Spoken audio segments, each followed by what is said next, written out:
If you enjoy this video, please remember to subscribe if you haven't already. And if you like what you see on my channel and would like to support me on Patreon, click on the link below. After the cancellation of Star Trek, Gene Roddenberry would keep working on various scripts and develop a number of shows for TV. Some of these ideas were very creative and original, and they had nothing to do with Star Trek whatsoever. Gene would develop pilots for TV shows, but all these pilots would ultimately fail to be turned into a series. Gene, especially in his last 20 years of his life, was constantly writing and developing ideas. In fact, he would never stop working. After the cancellation of Star Trek, Gene would work on his first 3 concepts. The first being a pilot titled Genesis 2, which aired on March the 23rd of 1973.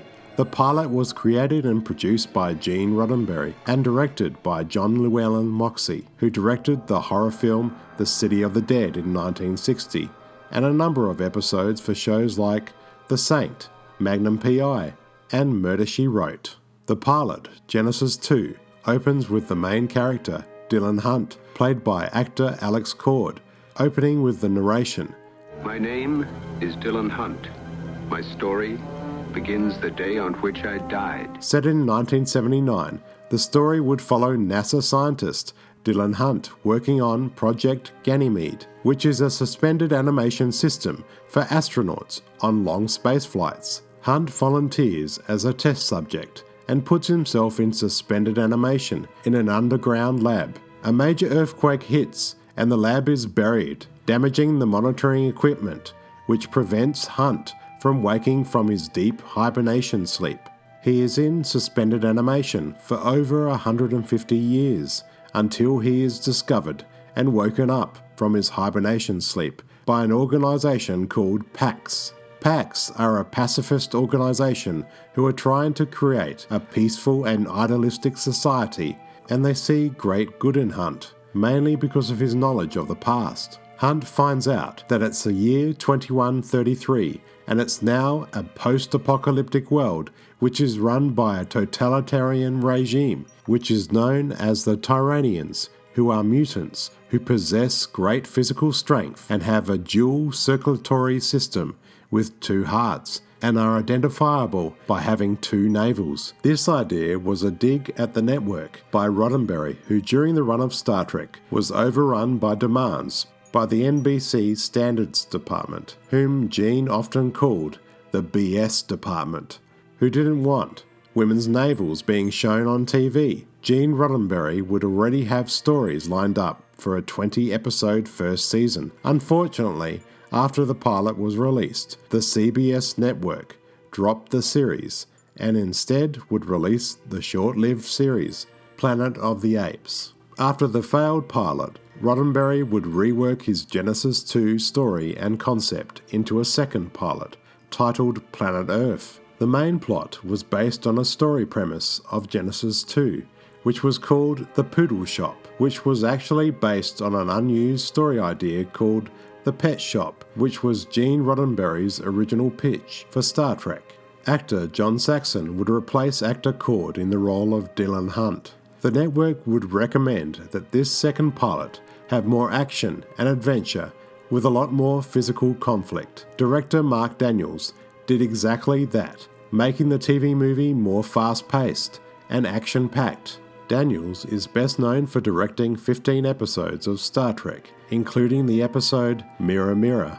Planet Earth had higher production values that recycled the Genesis 2 concept and characters. Roddenberry would produce, co-write and share credit with writer Juanita Bartlett, who worked on TV's The Rockford Files. The sets and props from Genesis 2 were reused and repurposed. Actor Ted Cassidy from Genesis 2 would return in his role of Isaiah. New characters were added to the storyline, with the added group called Confederacy of Ruth, which is a society of Amazonian women who enslave men. Actor John Quaid, who played the Krieg commander, wore an early version of the cranial ridge makeup, which would later be used for the Klingons in Star Trek the Motion Picture in 1979. All the outdoor scenes for Planet Earth were filmed at the University of California, Riverside, due to having that futuristic look.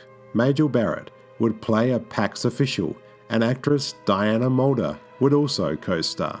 She is best known to Star Trek fans for playing the character Dr. Catherine Pulaski in Season 2 of Star Trek The Next Generation.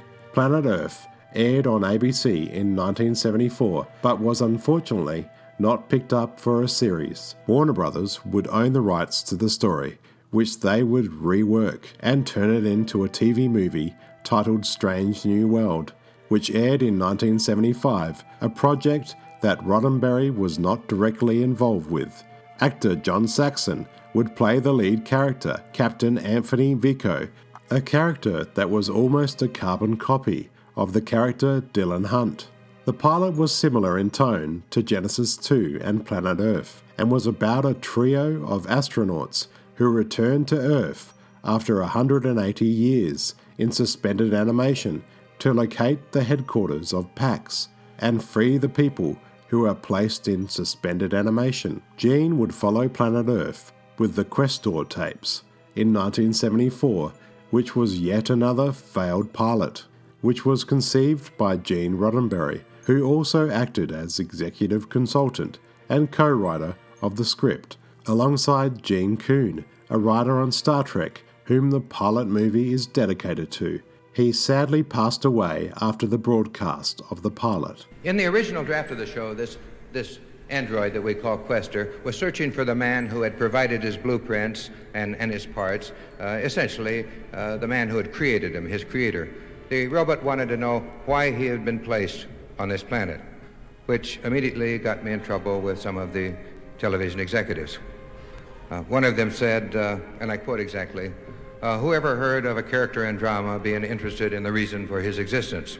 Writer D.C. Fontana, respected writer on Star Trek, would write the novelization of the pilot. The story is about a QUESTOR android, played by Robert Foxworth, who goes on a journey of self-discovery after his creator disappears, leaving him unfinished. At one point, even Leonard Nimoy was going to be cast as the android. Originally, the studio was going to have 13 episodes shot. After the pilot, the QUESTOR android would become the inspiration in creating the character of Data for Star Trek The Next Generation. Next, Roddenberry would delve into new territory, developing a TV movie pilot titled Spectre in 1977. Roddenberry was inspired by the many occult movies that were popular in the 1970s, like The Exorcist and The Omen. This spooky detective drama was produced by Roddenberry and co-written by him alongside Samuel Peoples and directed by Clive Donner. In Spectre, we follow the adventures of Detective William Sebastian, played by Robert Culp, who is an expert in the occult, alongside Dr. Hamilton, who is a skeptic, played by Gig Young. The cast would include John Hurt and Majel Barrett, who would not only co-star, but act as the executive producer and co-writer for the pilot. Unfortunately, Spectre would be dropped by the network.